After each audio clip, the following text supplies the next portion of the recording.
Hi, so this week, we've talked a lot about the sort of things that Legion could bring with it, probably won't, the sort of thing that Legion needs, the next expansion.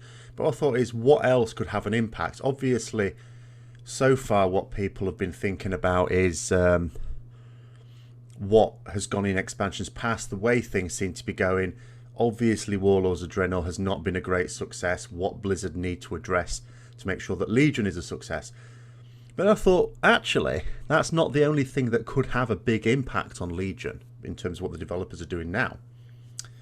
At round about the same time as Legion launches, the Warcraft film will be launching. And I thought, well, what effect might this have on the game? And it's all straightforward to say, well, it might bring in some new players. It will certainly be expected to bring in new players.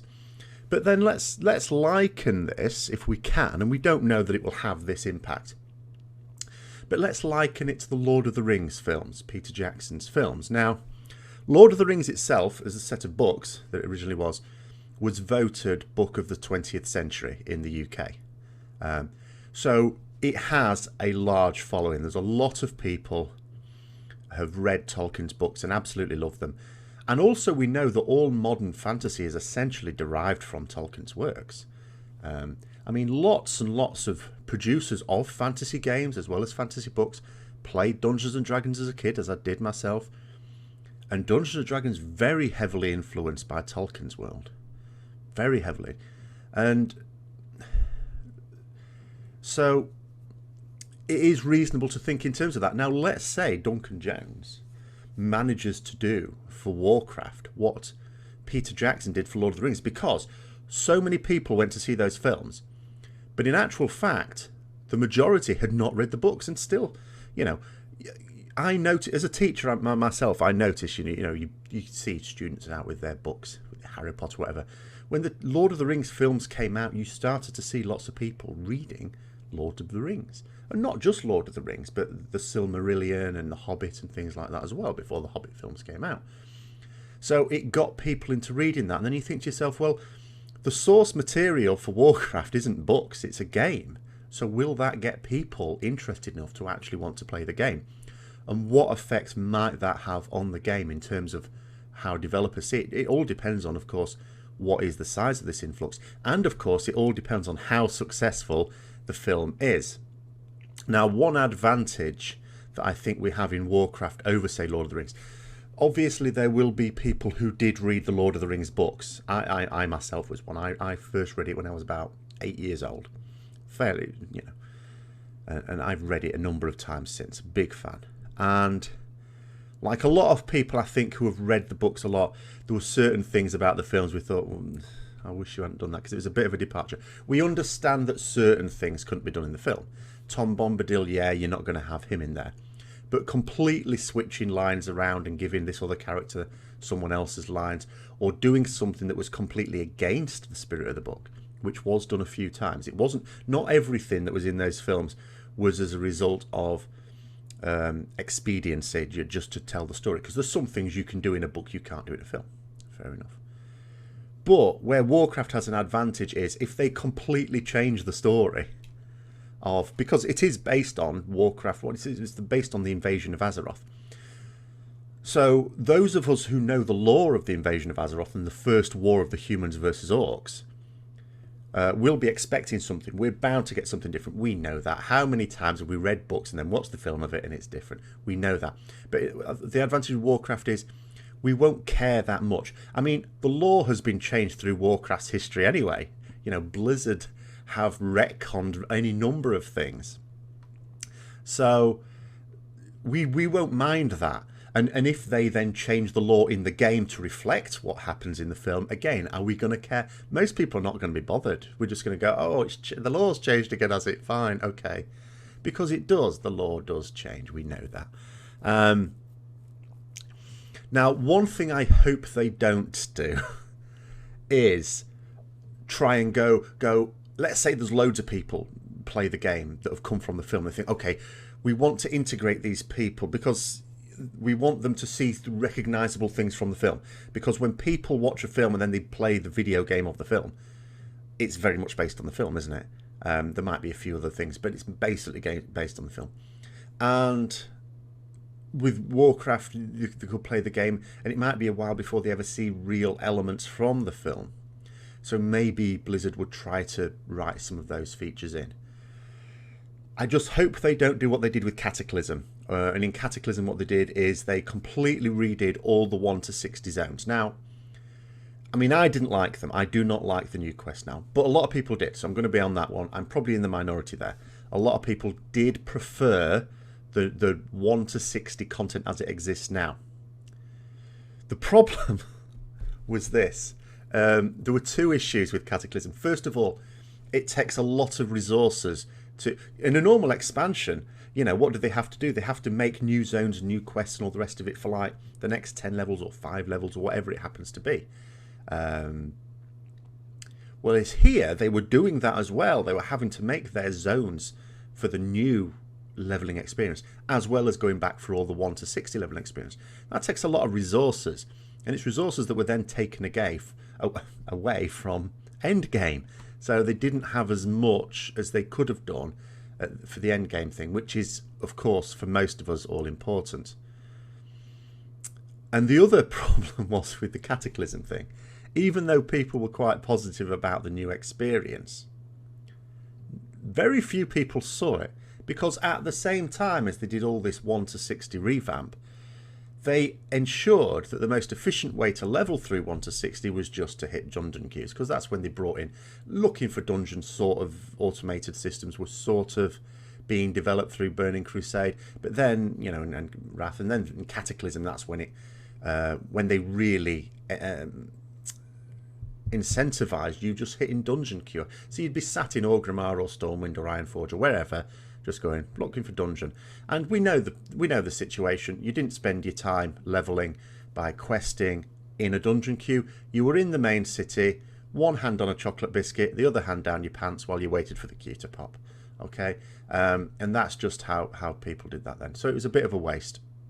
And the other downside to it as well is it's all the new quests and stuff were all related to the end of Cataclysm. It's all Deathwing and Old Gods and Twilight Hammer related, all the new stuff. And there's now there's been a couple of expansions after that. There's going to be another one as well. So it won't make a great deal of sense now. So I hope they don't do that. At the same time, I wouldn't miss the current 1 to 60 leveling.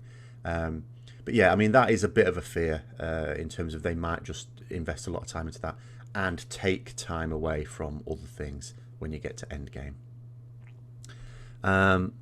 Now, that being said, again, if they do write some things in to link it to the film, what I hope they don't do in the film, this is the film, this not the game, is try and do what Avatar tried to do. Now, Avatar, yes, was stunningly successful in terms of revenue generated. Okay, big film. But I don't think it's really been consigned to the bookshelf of all-time greats. And to be honest, I think that's because it was essentially shite. It is not a film I enjoyed at all. It was a very clumsy attempt at an allegory of the European conquest of the New World, wasn't it? That was really what it was. And I think in fantasy, it doesn't work well when you try to link the story to like real life, like the real world thing. I mean, Westfall is a classic example of where Blizzard have done this. If you're Alliance and you do the quests in Westfall, what you can see is it's not even a very thinly veiled attempt to be critical of current military campaigns on the part of like US and UK in particular. And it just comes across as comical, really. It breaks the fourth wall, quite frankly, in terms of your immersion. I think a fantasy story should have a fantasy story. Don't try and link it. Don't try and tell a lesson. Don't try and have morals that are linked to an actual event in real world. Yes, you have a moral side of it, and this film will have a moral side of it. One big challenge that the film, I mean, this has already been sorted now. It's all dusted. We just don't know how they're going to do it yet. But one big challenge that this film has is that, unlike Lord of the Rings, now, because so much modern fantasy has directly derived from Tolkien, people watch Lord of the Rings and it sort of makes sense. The fantasy setting makes sense because they're already familiar with it, even if they'd never read Lord of the Rings, because they will have read or watched something fantasy related that itself was inspired by it. Now, Warcraft itself is. We've got orcs. Orcs were made up by Tolkien. They were a device of Tolkien. But our orcs are different because the orcs in most fantasy things, and Tolkien's no different, are the bad guys. They're good and bad guys sort of exist in various ways, but orcs are this bad thing. They represent badness. From Tolkien's point of view, they represented things he didn't like about the modern world. They represent all of that. Whereas in Warcraft, they are people with honour.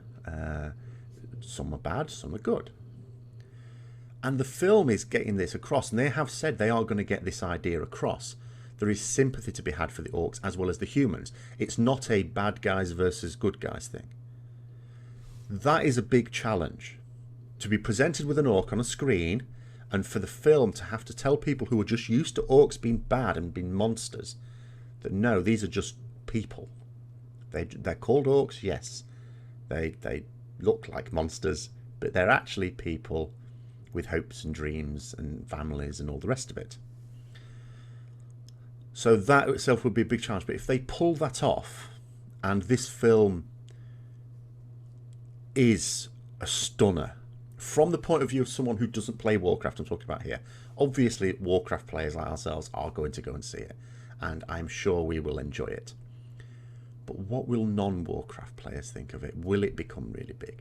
And what effect will that have on World of Warcraft? Because those people will start playing Legion.